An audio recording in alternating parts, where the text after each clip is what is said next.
வணக்கம் ஃப்ரெண்ட்ஸ், இந்த வீடியோ உங்களுக்காக வேண்டியே தான் எடுத்தது. வாத்துக்கறி ஸ்பெஷல். இங்கே அண்ணன்ட்ட கேட்பேன், வாத்துக்கறி ஸ்பெஷல் நீங்கள் கேள்விப்பட்டோம், அதனால இங்கே சாப்பிட வந்தோம். அண்ணன்ட்ட கேட்போம், எத்தனை வருஷமா இங்கே வச்சிருக்காங்கன்னு. 20 வருஷமா வச்சிருக்காங்க. சுவையா இருக்கு. காலையில சுட சுட்டு கொடுத்துட்டு இருப்போம். அது வீட்டில் நானும் வீட்டுக்காம 2 பேரும் அரைச்சி குழம்பு வைப்போம். மசாலா எல்லாம் போட மாட்டோம், ஏன்னா கையிலேயே தான் பக்கமா ஆட்டி குழம்பு வச்சு கொடுப்போங்க. சுவையா இருக்கு. வேற கஸ்டமருக்கெல்லாம் சுடத்தோட இல்லைங்க கொடுத்துட்டே இருப்போம். காலையில எத்தனை மணி கடை? காலையில 11 மணில இருந்து நைட் 9 மணி வரைக்கும் உண்டுங்க. ஞாயிற்றுக்கிழமை கடை? ஞாயிற்றுக்கிழமை உண்டுங்க.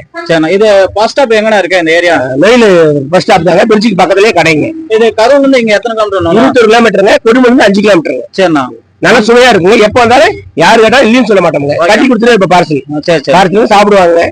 கஸ்டமர் நிறைய வருவாங்க. சரிங்க. நானும் சாப்பிட்டு பார்த்தேன், டேஸ்ட்டு சூப்பராக காரமாக இருக்குது ஃப்ரெண்ட்ஸ். நீங்கள் காரமாக சாப்பிடணுன்னா அப்படி நொயில் பஸ் ஸ்டாண்ட் அப்படியே பாருங்கள். கரூர்லேருந்து 25 கிலோமீட்டர் தான் ஒரே கடை. அங்கே போய் சாப்பிடாம மிஸ் பண்ணிடுறாங்க. அப்புறம் ரொம்ப ஃபீல் பண்ணி